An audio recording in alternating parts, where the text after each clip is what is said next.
Good morning. Welcome to the morning walk with your host, Jason Mass.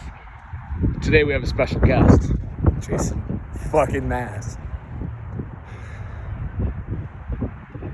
It's about 8 a.m. Whatever, I don't know. I wake up when nature says.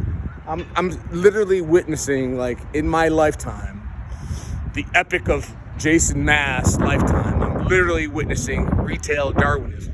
I'm at Lakeside Mall, and I literally played here when I was like 12 during construction, climbed up on the fucking scaffolding and generally did shit that could have gotten me killed. And now it's fixing to be demolished. Literally in my lifetime, retail Darwinism, survival of the fittest, Amazon is the human race compared to the fucking dinosaur. And it's actually kind of fascinating. It's sad, but it's not. But go green, save the planet. Jason Mass bought a new house, and I sat there for an hour and a half on my iPhone, which is made of rare earth minerals, strip mined, and lithium fucking destroy a fucking countryside.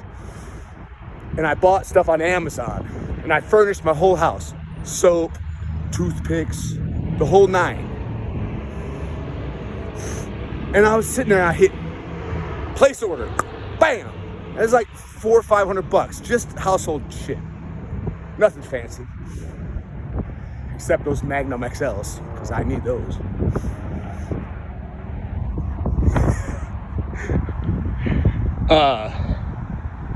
But then I thought, wow, how efficient, how magnificent this technology is.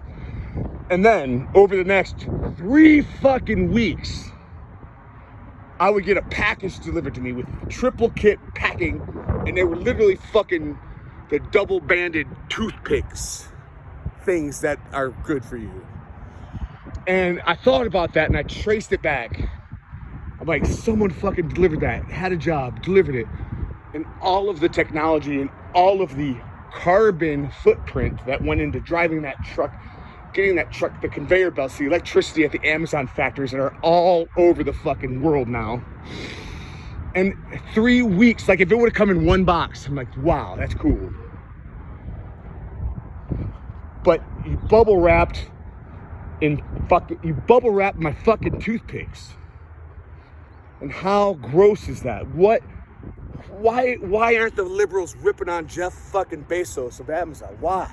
Like, I literally just destroyed the fucking planet by buying shit for my house for one person, and a lot of bitches that come, or they think they're gonna, but they're disappointed as usual.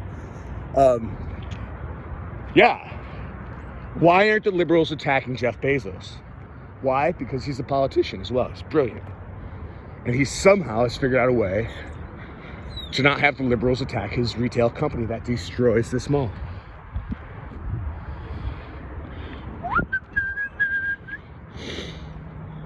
I'm home. I'm home in Detroit. And, taking these walks, it literally cleanses me. And last night I had planned for a night of shenanigans with my beautiful assistant at the Detroit Tigers game, and turns out she really needed rest. She tried to run with the big dogs. I'm like, hey, little doggy, stay on the porch next time. And she literally needed 24 hours of rest, so I left her alone. But I went and hung out with my very, very old friend. He's really old. And his amazing wife of 31 years, Darlene Greg Ezel. And I really just literally my assistant utilized their address to send some stuff that we needed for business and play to their address, and it became a little cumbersome because there's 10 packages at his house. He's like, what the fuck? So I went to pick the stuff up while Kelly slept, a little poochy doggy, stay on the porch next time, don't run with the big dogs. And I can't wait to climb up this hill. I'm charging up this motherfucker. Who's coming? Who's coming? Who's coming? Come on, bitches. Come on. Oh, that's a little steeper than I thought. Oh, Jesus. Rocky. Rocky. Rocky. Da-dun-dun. Da-dun-dun. So this couple, like their daughters are amazing. And Greg was like a below average baseball player. He always aspired to be more like me. Opposite. His daughters are amazing. They're physicians. They studied things I can't even pronounce at the University of Michigan. And in no uncertain terms, it's because of these two parents. And they raised them in a church. Not in a church, but with... I'm a little winded from that charge up that hill. They were raised with religion. And they were raised with a mother that stayed home. And a father that makes a good living solving electrical problems for Chrysler Corporation. Greg was a below average. No, he was an average student. He didn't give a shit. So I never thought of him as an academic role model, but a role model nonetheless. But he's 3 years my senior. I was a little kid in the neighborhood, right? In no uncertain terms, a mother and a father on the same team. No matter how many disagreements these couples have had, on the same team. And they raise these two freaking amazing, beautiful daughters that if I could control things, I would arrange the marriage of my sons with them. But I don't think my sons are qualified because my sons were not given the gift of having a mother and a father that are on the same team, unfortunately. Under no fault of mine. And that's sad. Go ahead, have an argument with a liberal. No, it doesn't matter if you have a single parent home. It doesn't matter if you can just be spiritual. You can just be spiritual and believe in higher power. No. Any celebrity that's been in a celebrity for 20, 30 years that you know, don't care if you're a fan of them or not. Name one and Google it. Look on the Wikipedia. They were raised with two parents with some kind of a religion, and it can be fucking Hindu, it can be Jewish, it can be Catholic, it can be whatever. Go ahead, Madonna. Google it. Anyone, The Rock, I don't even know The Rock's name. Kid Rock, Chris Rock, all the fucking rocks, the igneous, metamorphic, and sedimentary, all the rocks. They were raised with a religion and two parents on the same fucking team, every fucking time. And I had a liberal professor at the University of whatever, somewhere in Virginia, somewhere in the Commonwealth. What school was it? It was a known school, I can't even remember. MBA, teaching MBA classes, literally spouting off. It doesn't matter, there is no empirical evidence whatsoever that raised with a family and religion has any influence on your success in life. Bull fucking shit. Bull fucking shit. Anyone that tries to destroy the family of the church is an enemy to our nation. An enemy. Yeah, I'm a little passionate about that.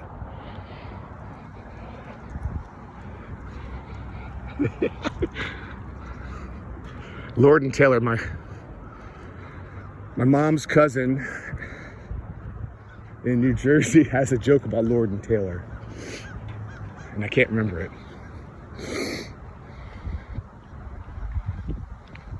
It's about 40 degrees. I don't give a shit. I'm home, full of life. And a little snot.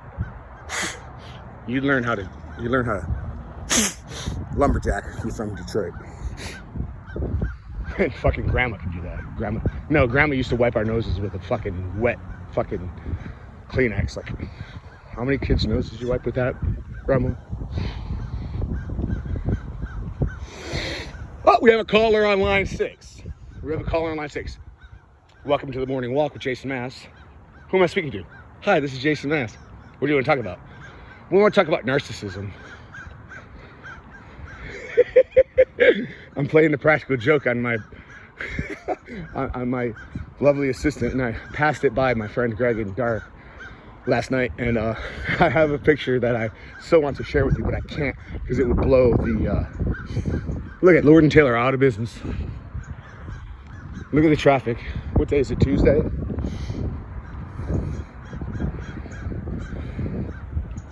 It's a Tuesday. I have a staff meeting. Yesterday I sent a text message to my client services manager, who's been with me for over a decade. An amazing woman. I love her. And I said it was something that happened in business and necessitated a personal phone call. Not an email, not a text. A phone fucking call. And she's my age, so she understands that. Not like these fucking kids. Oh, I'll just text that. No, I'll just Google it. No, fucking call. So she sent me back a video of penguins on the beach. And she said, I cannot call him. I cannot call the client about these past due invoices. But I can send an email because I'm out of the country for a week. This is my client services manager. And I didn't know she was on, vacation, but she's in South Africa. And in some way, I feel like, she's gifted and all that, but she couldn't do it without me, and I couldn't do it without her. And she's there with her husband and taking pictures of penguins and baboons. She's like, there's no stray dogs here. They just have stray baboons walking around. Like, she's able to experience that part of life. And I believe that with Lord's and Taylor's help, I needed Taylor bad, that I somehow enabled her to do that. Enabled, I think maybe is the right word. Good morning, are you going to work? May I, where's work?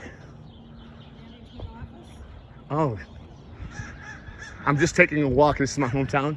This is your hometown? And I literally played here when I was 12 when they were constructing this. Wow. I've lived in this area all my life, but I did not shop at this mall. I'm Jason. I never shopped here. I learned how to shop Lyft. I'm Linda. Hi, Linda. I'm Jason. I'm the accountant.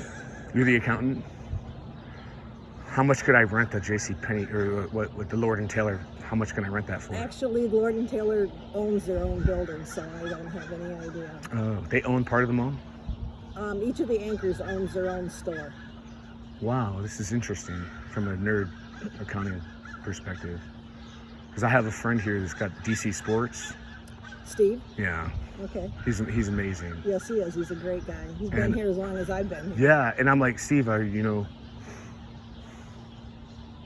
ready to buy a building like nearby because the traffic ain't happening here, like the foot traffic? And he's like, I know, he loves us like some people it's just a mall, and some people just absolutely love it. I love it.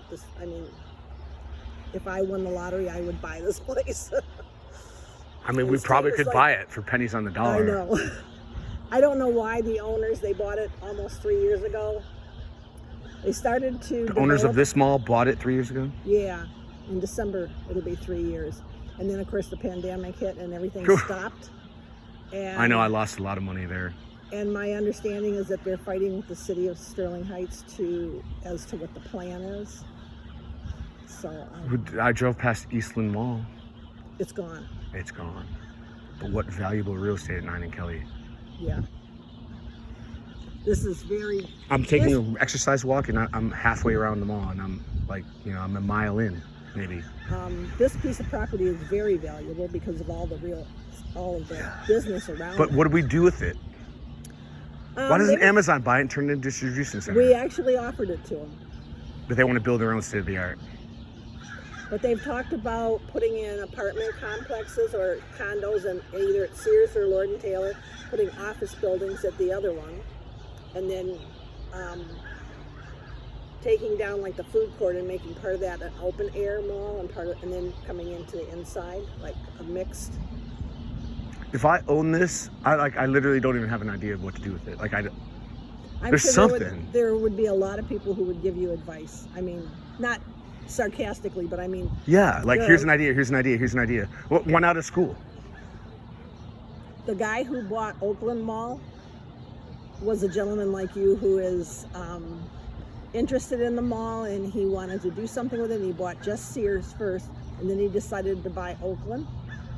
And now That's at 14 and 75? No, well, yeah, basically John Iron 14. And he is starting to develop that place. He bought our Sears building. Ooh, I want to meet him. Do you know what his plan is? I have no idea. He's His secret name is about Mario. it. He's not dumb to put it on social media and let the haters attack him. He actually is on TikTok all the time. Like dancing? I don't know. I've never looked at him. I don't look at TikTok. I'm old school. Don't lie to me. Well, amazing. Oh, I want to maybe meet him one day. His name is Mario. Dago? No, Kiezi. Kiezi. Kiezi. Polish?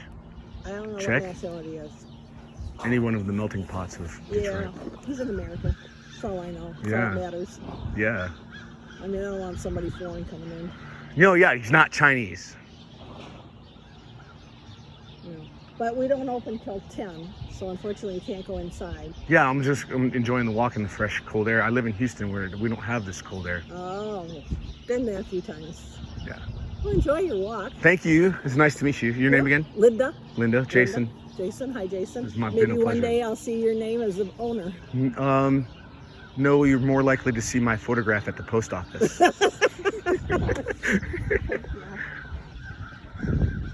And that is special guest. Special guest. That was beautiful. That's the spirit of Detroit right there. A microcosm right there. The spirit of Detroit right there. And I can go all fucking day long and meet people like her. And guess what? She's highly skilled at her craft of counting shit.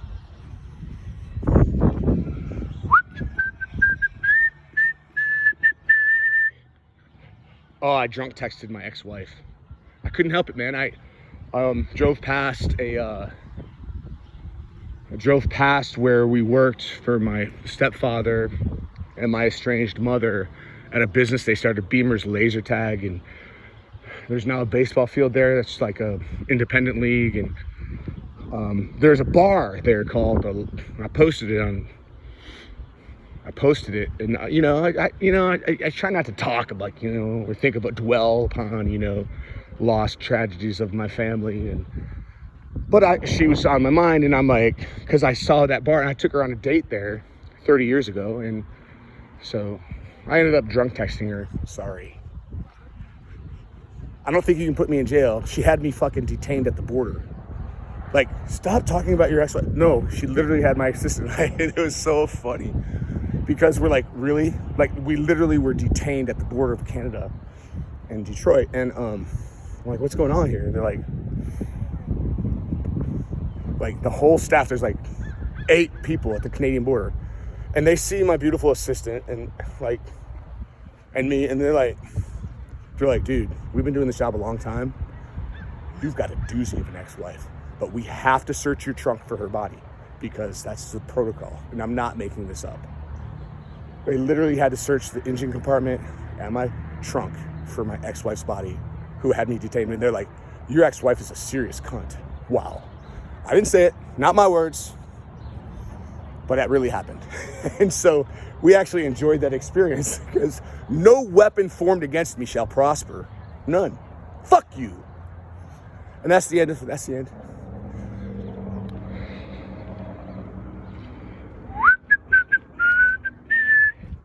Somebody that I used to know didn't have to cut me off. JCPenney, I've made about it in a lap, and I probably am a mile and a half in.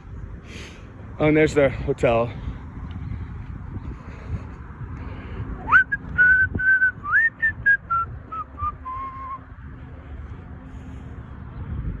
Now you're just somebody that I used to know. Didn't have to cut me off. Didn't have to stoop so low. And then the woman chimes in. And that part actually made me cry because I have not been great. Like, I know how to be married and such, I know how to be faithful and I know how to love a woman, but I have lapses of shithead. And I've made women cry, and I'm sorry. It made me cry because listen to the lyric in that song, which I'm trying to pull from my memory banks. It's not coming right now. But she gets on there and she's like, you made it feel like it was my fault. And it wasn't. Yeah, sorry. Do you hear the Canadian honkers? Canadian honkers.